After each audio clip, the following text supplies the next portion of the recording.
Israel Iran टकराव लगातार और भी खतरनाक होता जा रहा है। इजराइल के तेल अवीव में सायरन और धमाकों की आवाजों ने लोगों में दहशत बढ़ा दी है और शहर में अलर्ट भी जारी किया गया है।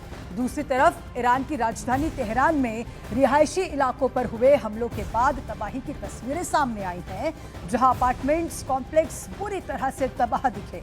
यही नहीं, इन हमलों में कई लोगों के मारे जाने की भी खबर है। ईरानी रेड क्रेसेंट का दावा यह है कि देश भर में हजारों नागरिक इमारतें, जिनमें घर, दुकानें और स्कूल शामिल हैं, इन हमलों से प्रभावित हुई हैं। वहीं लेबनान के दहिए इलाके में भी इजरायली एयर स्ट्राइक जारी है, जहां हिजबुल्लाह के ठिकानों को निशाना बनाने का दावा किया गया है। लेकिन इन हमलों से बड़े पैमाने पर जनहानि और लोगों के विस्थापन की खबरें भी सामने आ रही हैं। तो देखिए, अमेरिका के राष्ट्रपति डोनाल्ड ट्रंप ने ईरान को खुले मंच से सख्त चेतावनी देते हुए ये कहा है कि अगर ईरान स्ट्रेट ऑफ हॉर्मुज को बंद करने, ऑयल शिप रोकने या फिर वैश्विक तेल सप्लाई पर असर डालने की कोशिश करता है तो अमेरिका 20 गुना ज्यादा ताकत से जवाब देगा। ट्रंप ने यह कहा कि अमेरिका ईरान के उन सैन्य ठिकानों को टारगेट करेगा जिन्हें आसानी से खत्म किया जा सकता है और इस हमले के बाद ईरान के लिए दोबारा एक देश के रूप में खड़ा होना बहुत मुश्किल हो जाएगा। ट्रंप ने यह भी कहा कि अगर ईरान ऐसा कदम उठाता है तो उस पर मौत, आग और तबाही बरसेगी। उन्होंने दावा किया कि अमेरिका दुनिया को ऑयल की कमी नहीं होने देगा और ईरान की धमकियों से दुनिया को बंधक नहीं बनने देगा। ट्रंप ने यह कहा कि अमेरिका किसी भी कीमत पर ऑयल रूट सुरक्षित रखेगा। हालांकि उन्होंने अंत में यह भी कहा है कि वो उम्मीद और दुआ करते हैं कि हालात इतना ना बिगड़ जाए कि संघर्ष की नौबत आ जाए।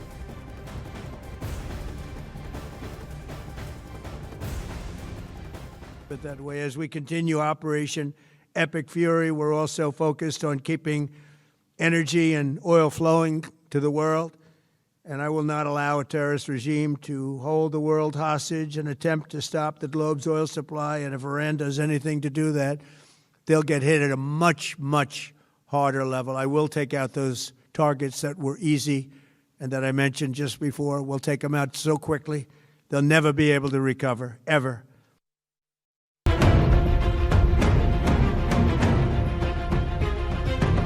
ईरान जंग के बीच हॉर्मुज स्ट्रेट युद्ध का नया अखाड़ा बन चुका है, क्योंकि समंदर का ये इलाका ईरान के लिए तुरुप का इक्का साबित हो रहा है।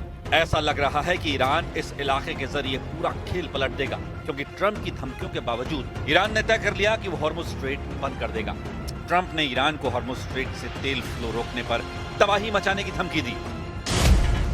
इसके कुछ ही घंटे बाद IRGC ने अमेरिका को 5 शब्दों में जवाब दिया। कहा 1 लीटर तेल भी नहीं। मतलब साफ है कि ईरान कह रहा है कि ऑयल शिपमेंट तो छोड़िए, वो हॉर्मुज स्ट्रेट से 1 लीटर तेल भी नहीं जाने देगा। यही नहीं, ईरान ने अमेरिका को आंख दिखाते हुए हॉर्मुज स्ट्रेट का इस्तेमाल करने वाले देशों के सामने एक बड़ी शर्त भी रख दी है। ईरान के मीडिया के मुताबिक IRGC ने हॉर्मुज स्ट्रेट पर शर्त रखी और कहा कि अगर कोई भी अरब या यूरोप का देश अपने देश से इजराइल और अमेरिका के राजदूतों को निष्कासित करता है तो उसे हॉर्मुज स्ट्रेट से गुजरने के लिए पूर्ण अधिकार और स्वतंत्रता दी जाएगी। मतलब ईरान ईंट का जवाब पत्थर से दे रहा है। वो घुमा फिरा कर नहीं बल्कि सीधी बात कर रहा है। खुलकर कह रहा है कि जो देश इजराइल और अमेरिका से दुश्मनी मोल लेगा उसके जहाज हॉर्मुज स्ट्रेट से बेधड़क होकर गुजरेंगे। जंग में इजराइल और अमेरिका जैसे 2 ताकतवर देशों से अकेले लड़ रहे ईरान के ये तेवर तब हैं जब ट्रंप ने हॉर्मुज स्ट्रेट पर ईरान को कड़ी चेतावनी दी और कहा कि अगर ईरान ने हॉर्मुज स्ट्रेट में तेल की सप्लाई रोकने की कोशिश की तो अमेरिका उससे 20 गुना ज्यादा ताकत से जवाब देगा। यही नहीं, अमेरिका ऐसे सैन्य ठिकानों को निशाना बनाएगा जिन्हें आसानी से नष्ट किया जा सकता है, जिससे ईरान के लिए दोबारा एक देश के तौर पर खड़ा होना मुश्किल हो जाएगा। ट्रंप ने चेतावनी देते हुए कहा कि ईरान पर मौत, आग और तबाही बरसेगी। यह चेतावनी सुनकर किसी की भी रूह कांप जाएगी, लेकिन ईरान अड़ा रहा। उसने हॉर्मुज स्ट्रेट पर अपनी पकड़ और मजबूत कर दी, क्योंकि 33 किलोमीटर चौड़े हॉर्मुज स्ट्रेट से दुनिया में करीब 25% कच्चे तेल का और 25% नेचुरल गैस का कारोबार होता है। सऊदी अरब, इराक, कुवैत और कतर जैसे देश भी अपना कच्चा तेल इसी रास्ते से दुनिया के बाकी हिस्सों में भेजते हैं। और अगर ईरान ने हॉर्मुज स्ट्रेट बंद किया तो Saudi Arab, UAE, Kuwait, Bahrain, Qatar, Iraq से तेल दुनिया को नहीं जाएगा, जिससे पूरी दुनिया में तेल की कीमतें तेजी से बढ़ेंगी, क्योंकि अमेरिका और इजराइल से जारी जंग के बीच ईरान ने जो सबसे बड़ा दांव खेला है वो है दुनिया भर के देशों में 25% ईंधन सप्लाई वाले इस रास्ते को बंद करना।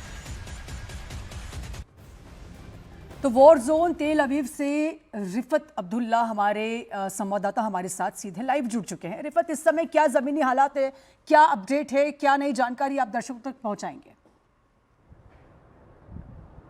देखिए सुरभि, लगातार ये जंग जारी है। हम देख पा रहे हैं कि अब ऐसी खबरें आ रही हैं कि ईरान की तरफ से क्लस्टर बॉम्ब्स का इस्तेमाल किया जा रहा है, क्योंकि हमने कल भी सिकाई में देखा, रात के दौरान एक धमाका हुआ और उसके बाद अलग अलग एरियाज़ में बॉम्ब बिखरे हुए दिखे और न्यूज़ 18 इंडिया के कैमरा में भी वो कैद हो गया। हालांकि इसराइल का यही दावा है कि ये क्लस्टर बॉम्ब है। क्लस्टर बॉम्ब को रोकना बहुत मुश्किल होता है, क्योंकि जब वो टारगेट के नज़दीक पहुंचता है मिसाइल, तो उसके बाद जब धमाका होता है तो उससे लगभग 80 छोटे छोटे बम निकलते हैं जो अलग अलग एरियाज़ में फटते हैं। कल भी यहाँ पे 6 लोग घायल हो गए हैं और उसमें एक भारतीय नागरिक भी शामिल है और भी काफ़ी नुकसान यहाँ पे हुआ है।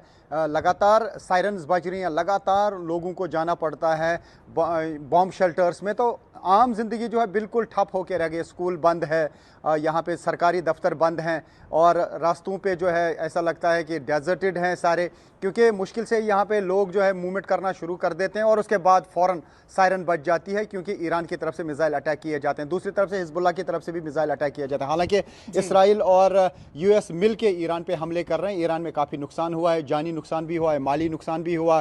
तेल डिपो पे हमला किया जा रहा है, तेल रिफाइनरीज पे हमला किया जाता है, पानी के जो स्टोरेज हैं वहाँ पे डिसैलिनेशन प्लांट जो हैं वहाँ पे हमले किए जाते हैं। तो बहुत ज़्यादा हमले जो हैं इसराइल और यूएस की तरफ से किया जाता है, लेकिन ईरान भी रुका नहीं है। ईरान को जो कुछ भी बन पाता है ईरान से, वो लगातार हमले कर रहे हैं इसराइल के खिलाफ, और हिजबुल्लाह भी लगातार लड़ा। लेबनान में हालात बहुत खराब हैं। लेबनान में सरकार की तरफ से क्या कोई रिएक्शन सामने आया है, कोई प्रतिक्रिया सामने आई है? आगे का कदम क्या होगा, इस पर कुछ चर्चा हुई है?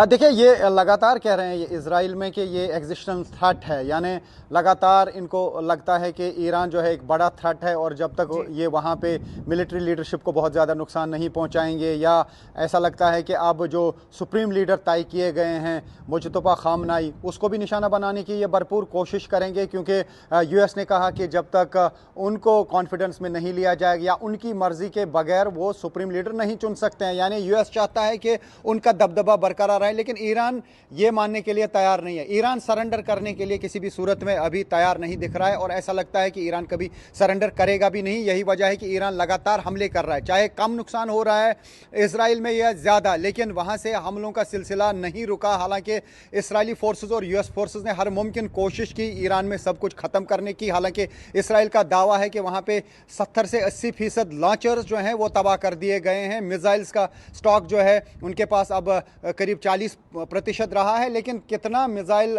स्टॉक जो है अभी स्टॉक पाइल्स कितनी है वहाँ पे ईरान में, ये किसी को नहीं मालूम, और कहाँ पे ठिकाने हैं ये किसी को नहीं मालूम। लेकिन इसराइली फोर्सेस ये ज़रूर है कि हवा में लगातार मार कर रहे हैं, न सिर्फ ईरान में बल्कि लेबनान में भी। लेबनान में 400 से ज़्यादा लोगों की मौत हुई है, तकरीबन 2-3 हज़ार लोग घायल हुए हैं और तकरीबन 5 से 6 लाख लोग डिस्प्लेस्ड हुए हैं, यानी घरों से उनको निकलना पड़ा, क्योंकि लगातार इसराइल की तरफ से धमकियाँ दी गई कि ये इलाके छोड़ दीजिए।